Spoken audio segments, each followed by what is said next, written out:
Good morning, Wanderlodge owners. Welcome back to the channel. Been a little while. We took a little break and went down to the beach for about 6 weeks, and I didn't make any videos. I should have, but I didn't. So here we are, a week before the big rally in Georgia, and I've got the new rally shirt on, and we'll have these for sale at the rally, of course. And I wanted to tell you about my first rally. I know we got some newcomers that never been to a rally before and stuff. So in about 90 or maybe probably 91, I guess, Carol and I had a Wanderlodge. We've been doing this a long time. And we went to the rally in the Valley in Perry, Georgia, which was the big deal at the time, about 400 coaches there every year. We'd never been to a rally. We had no idea what happened at a rally. And so we took all kinds of food. We had steaks and we had stuff to cook, and not knowing that they fed us up there. And so we got to the rally. They got us parked. And the first night, everybody disappeared. I said, where the hell did everybody go? So we didn't know they all went into the big building over there to have dinner. And so we were going to blacken some steaks. So we drug our burner out in the street so we wouldn't set somebody's coach on fire, and got the skillet good and red hot and put a bunch of butter in it and threw the steaks in, and we had flames going 10 feet in the air. I can't believe that the fire department didn't show up. But we had some great steaks, and later on that night, everybody came back. They were all walking. I said, where did they go? So then we figured it out that they were gonna feed us at night, which was a great thing. But anyway, so the next day, they were having seminars and all that kind of stuff. So I thought I'd go attend some seminars, and the Michelin tire people were there. They were giving a seminar, so I went. I didn't know anybody. I didn't know anybody there. So I went to the seminar, and I got a seat.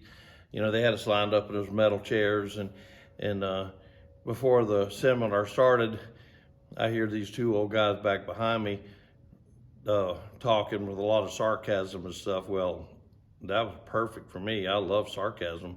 So I moved back there. I said, can I join you guys? They said, sure, drag up a chair. So we're sitting there and we're cutting up. And back in those days, a lot of the Wanderlodge owners were road builders, bulldozer operators, stuff like that, heavy equipment stuff. And that's why they bought a Wanderlodge, because it was tough as a bulldozer, tough as a caterpillar. So these guys all had busted knuckles and big old gnarly hands and scars like me. And so I'm getting along pretty good with them. And one of these guys that I'm sitting with there, well, one of them, his name was Jim Kennedy, and he passed away a long time ago. He lived in Daytona Beach, and he had bulldozers and backhoes and all that kind of stuff. And the other guy, I still don't know what he did, but he raced sprint cars and stuff for a long time. And his name is Gene. I'm not going to mention his last name because he may still be with us. So Gene and Jim and I, we're cutting up back there, and then the seminar starts.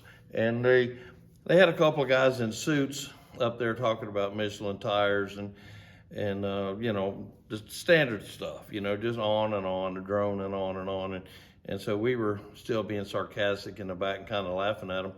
And because they really didn't know much about tires. And most of these guys in the audience there knew more about tires and equipment than these guys had ever known. So, but most of them were quiet, but of course I was not. So somebody asked a question, how do you know if your Michelin tire has a crack in the sidewall, when do you worry about that? And the one guy said, well, if you can put a quarter in that crack, you should start to get a little nervous.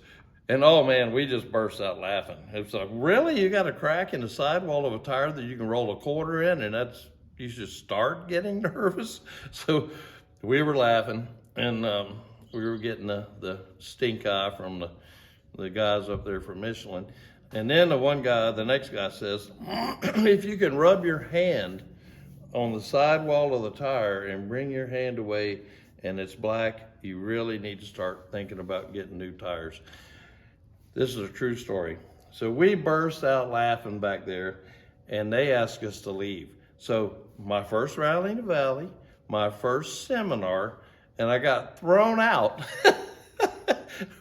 So me and Jim and Gene, we went out. We're still laughing and cutting up. And we're really having fun now because we got thrown out of a damn tire seminar of all things.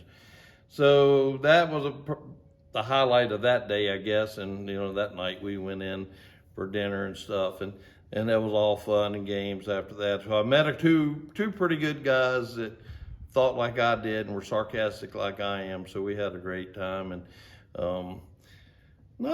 it was fun. We learned a lot, and we met a few people, but not a whole lot of people.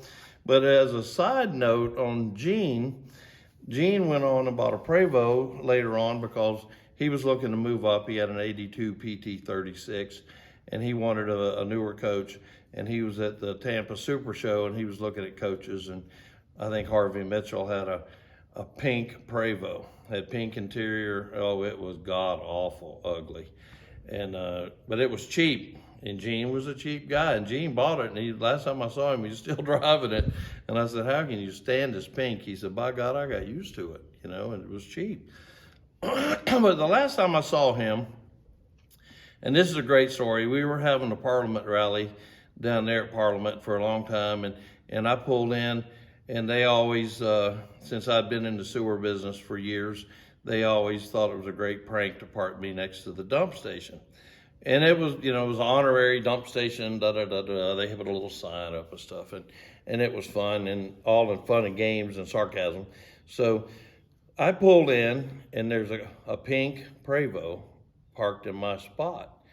And I looked in the window. I knew the coach. You don't see many pink Prevosts, and I looked in the window, and there's Gene sitting in the driver's seat. So I parked in the middle of the street to unhook, or in the middle of the parking lot, unhook my toad. And New Hampshire Bill, he was hosting the rally. He came over with a couple other people. Nancy, not Brookshire, but another Nancy came over, and they said, this guy's going in for service in a little while, and he'll move, and then you can get in your spot, so just sit right here till he moves. And I knew it was Gene, and I said, I'll be damned. He's getting out of my spot right this minute. These guys didn't know that I knew Gene, and Gene knew me. So they said, oh, no, don't. I said, I'm going to tell him he's got to move that pink piece of junk out of my spot. And they're all freaking out. Oh, no, don't start anything. I said, he's got to go. And I walked over to his coach and knocked on the door. And Gene opened the door. I said, get this ragged thing out of my spot right now. You got to go. And he jumped out of the door, gave me a big hug, grabbed me by the arm, and drug me inside, made me drink beer with him for a little while. So, but everybody, their eyes were this big. Oh my God, Randy's gonna start a fight, and he's only been here 3 minutes, right? But it was fun, and that's the last time I saw Gene, as a matter of fact. But he's still around, I'm sure. The next year at the Rallying Valley, I think I met Steve and Liliana Pappas. I'm not sure what year, but that they may be able to confirm. But that year, I'd met a few people, so I knew a few things about what was happening, and we felt more comfortable, of course. So they backed us in. There was a square spot there with streets around it, and there were maybe 12 coaches could back in there. And I was, let's say, the 11th coach to back in. They left a spot next to me, and they had a power pedestal there for everybody, and there was water in an underground thing. You lift this lid up, and there was hose bibs underground, no dump station, but we had water and electric. And so this guy, Bart, he backs in next to me, and I hurried and got out and hooked my water and my cord up because I didn't know if there was enough hookups. And so this old guy backs in next to me, and he gets out. He hooks his power up, had plenty of power there. But the last hose bib was kind of under the edge of this steel box that all this stuff was in underground, And he couldn't turn the little T-handle to get water. And I was standing there looking, watching, talking. And he said, if I had a crowbar, I think I could bend this manifold over a little bit and I could hook my hose up. I said, well, I got a crowbar. So I went and got a crowbar and came back and handed it to him. Now, this guy's wife was hanging out of his bedroom window watching all this. And we became real good friends after this. So I give him the crowbar, and I'm standing there, and he put the crowbar down in that and levered against the box frame of that big old steel box. And it was all steel piping there, except where it went underground, it was 2-inch plastic pipe, and it was aimed straight up like that. And when he bit on that crowbar, it snapped that 2-inch pipe off. Water, it was like Old Faithful. Water was shooting in the air 30 feet. Big 2-inch stream of water. And this guy's name was Bill, and we became really good friends. And his wife, she's leaning out of the window. She says, "Way to go, Bill." And I'm going, "I didn't do it. I didn't do it." He said, "It's your crowbar." And I said, "Yeah, but I didn't break the pipe." And we're laughing. Of course, we're getting soaked because this water just shooting straight up and coming down everywhere. So it was on Sunday. So they had to get all these coaches moved out, and they brought a backhoe in. Had to go get the help, and turn the water off. And maintenance crews come in. So they dig this up, and it's Georgia clay, of course, and water. So now it is slimy and nasty, and it's running down the street. And they got it fixed, and they were joking about it. Nobody got in trouble. Nobody went to jail.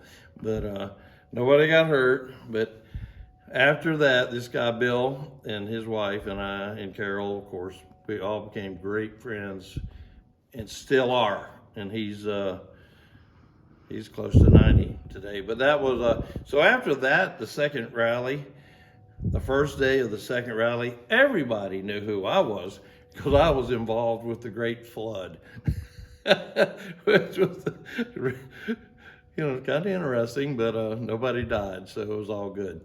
Hey, I'll see y'all at the WOG rally. Thanks for coming. Hey, I'm back. I just wanted to tell you thanks for watching, and hit that subscribe button down there. And if you got any good Wanderlodge stories, videos, garages, shops, put them on here, man. We like to see that stuff. It's a good thing, and good stories, good fun. The WOG rally starts next week on the 12th. It's going to be a blast. I'll see you guys there. Thanks for watching.